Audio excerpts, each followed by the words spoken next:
उधर रायपुर में youth hub को लेकर हंगामा हो गया। पद यात्रा के दौरान बीजेपी और एनएसयूआई के कार्यकर्ता आपस में भिड़ गए हैं। बता दें कि बीजेपी साइंस चौपाटी का विरोध कर रही है।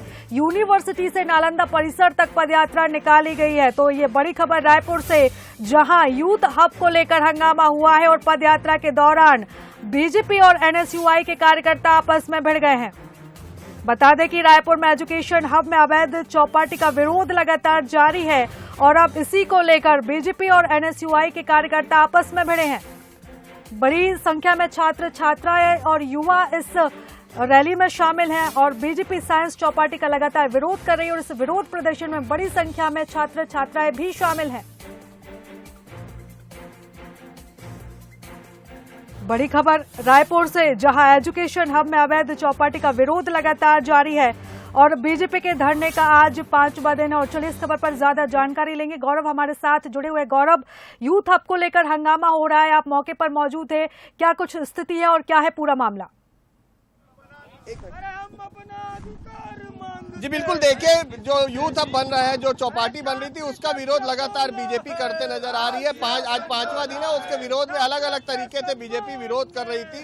तो उस यूथ हब के समर्थन में आज एनएसयूआई ने जो पदयात्रा निकाली थी, उस दौरान बीजेपी जहां पर धरना प्रदर्शन चल रहा है वहां पर झूमा झटकी हुई। और हमारे साथ एनएसयूआई के प्रदेश अध्यक्ष, हम उनसे ही बात करते हैं। क्या कुछ हुआ था और आप लोग कहाँ के लिए निकले हुए थे? देखिए, पहली बात तो मैं आपको बता दूं, ये जो पदयात्रा थी ये छात्रों द्वारा निकाली गई थी। एनएसयूआई उसका समर्थन कर रही थी और हम लोग छात्रों के साथ शांतिपूर्ण तरीके से यूनिवर्सिटी गेट से निकल कर रोड पर आ रहे थे। उसके बाद भारतीय जनता पार्टी के असामाजिक गुंडा भी कहना गलत नहीं होगा, उनके द्वारा रोड के ऊपर आकर हमारे साथियों के साथ, छात्रों के साथ धक्का मुक्की की गई, पत्थर से हमले भी किए गए, कई सारे हमारे साथी घायल भी हो गए। इस प्रकार से असामाजिक रूप से अपनी बात को जबरदस्ती मनवाने के लिए आज ये भारतीय जनता पार्टी के लोग इस रूप पे उतारू हो गए। असामाजिक गुंडे कहा है आपने, क्या कारण था उसका?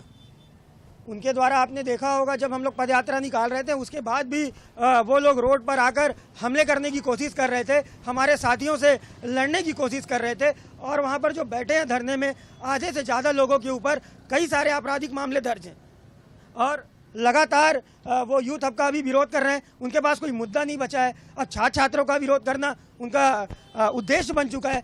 तो उसके विरोध में आज एनएसयूआई छात्रों के समर्थन में निकली है और जब तक यूथ हब का निर्माण नहीं हो जाता, इसी प्रकार से एनएसयूआई छात्रों के समर्थन में खड़ी रहेगी। बड़ी संख्या में छात्र छात्राएं यहाँ रहते हैं क्योंकि एनआईटी है, साइंस कॉलेज है, रविशंकर यूनिवर्सिटी है। उनके फायदे के लिए आप लोगों का कहना है कि यूथ हब का निर्माण किया जा रहा है, लेकिन बीजेपी इसका विरोध कर रही है। जी, जैसा कि आप देख सकते हैं, यहाँ पर शैक्षणिक संस्थाएं बहुत सारी, पंडित रविशंकर विश्वविद्यालय खुद यहाँ पर स्थापित है, साइंस कॉलेज है, साइंस कॉलेज में एनआईटी है, दो ठोक यहाँ पर और भी लाइब्रेरी है, यहाँ पर फूड लाइब्रेरी भी है।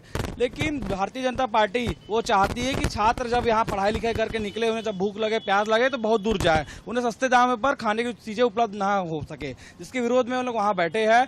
मैं एक सवाल करना चाहता हूँ भारतीय जनता पार्टी के नेताओं से कि आपने अभी आप यूथ हब का विरोध कर रहे, जब आपकी सरकार थी 2018 में, आप ही ने प्रोजेक्ट लाया था यूथ हब का। उस टाइम के प्रोजेक्ट में अभी के प्रोजेक्ट में अंतर क्या नजर आ रहा है आपको?